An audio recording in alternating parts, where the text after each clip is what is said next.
생존력이 강하기에 어느 곳에서도 잘 살아서 인간이 만든 도시나 깊은 산속에서도 잘 살아남으며 대략 6세 아이 정도의 지능을 가지고 있다는 연구 결과가 있을 정도로 지능도 높은 데다가 오랫동안 한국인들에게 대표적인 길조로 여겨지며 비공식적으로 국조로 여겨지기까지 하는 새인 한국의 까치가 유럽 대륙과 영국 곳곳에 적응해 자리 잡아 살기 시작했다는 보도들이 나오며 화제가 되고 있다고 합니다. 한국의 까치를 본 전 세계의 조류학자들은 깜짝 놀라 연구 대상으로 삼아 조사하고 있는 중이라고도 하는데요. 과연 한국 까치의 어떤 면이 이렇게 유럽인들에게 충격을 준 건지 지금부터 알아보도록 하겠습니다. 안녕하세요. 정보보존법칙입니다. 영상을 보시기 전 구독과 좋아요 부탁드립니다.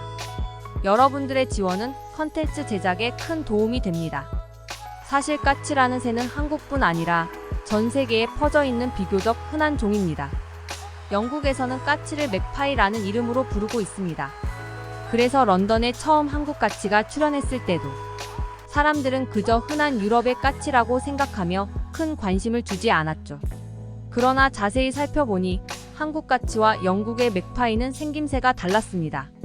한국 까치는 유럽에서 일반적으로 보이는 유라시아 까치인 맥파이에 비해 꼬리가 조금 짧은 대신 날개가 더 길어 확연히 다른 외모를 지니고 있기 때문이었습니다.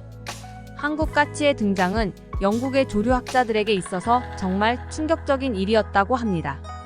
텃세인 까치가 춥고 드넓은 시베리아를 횡단해 영국까지 날아오는 것은 불가능에 가까운 일이었기 때문입니다.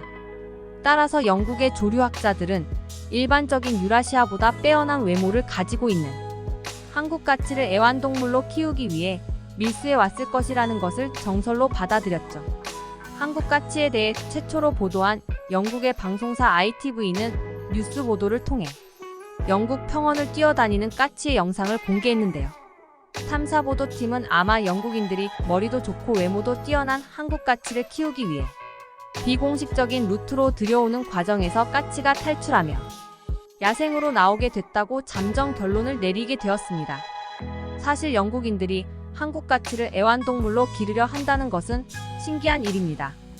한국에서야 과일을 수확할 때 전부 따지 않고 까치를 위해 한두 개를 남겨줄 정도로 길조로 여겨지는 까치이지만 서양에서는 한국에서의 까마귀처럼 흉조로 여겨지는 것이 까치이기 때문입니다.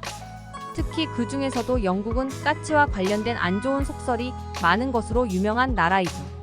그럼에도 불구하고 한국의 까치가 영국에서 사랑받는다는 것은 한국 문화에 대한 이해를 바탕으로 까치에 대한 잘못된 인식을 떨쳐버린 이들이 많다는 것을 의미합니다. 그런데 문제는 한국 까치들이 생태계에서 차지하는 부분이었습니다. 우리 생각보다 까치는 도심 생태계에서 최상위 포식자라고 말할 정도로 높은 서열을 차지하고 있는데요.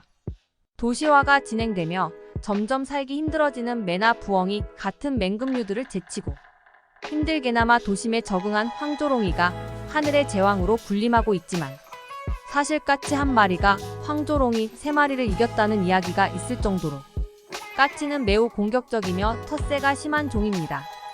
심지어는 자신의 새끼를 위협했다는 이유로 뱀과 싸워 쫓아냈다는 기록이 존재할 정도로 까치는 한국인의 기상을 그대로 담아냈다고 할 수 있는 특별한 종입니다. 이런 뛰어난 생존력과 공격성으로 한국 까치는 영국 생태계의 최상 위급에 올라섰다고 하는데 실제로 영국의 전문가들은 머지않아 영국 내 한국 까치의 유전자를 지닌 개체가 늘어날 것이라는 전망을 내놓고 있다고 합니다.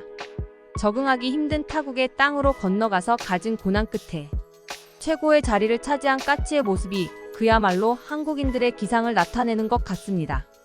지금까지 정보보존법칙이었습니다.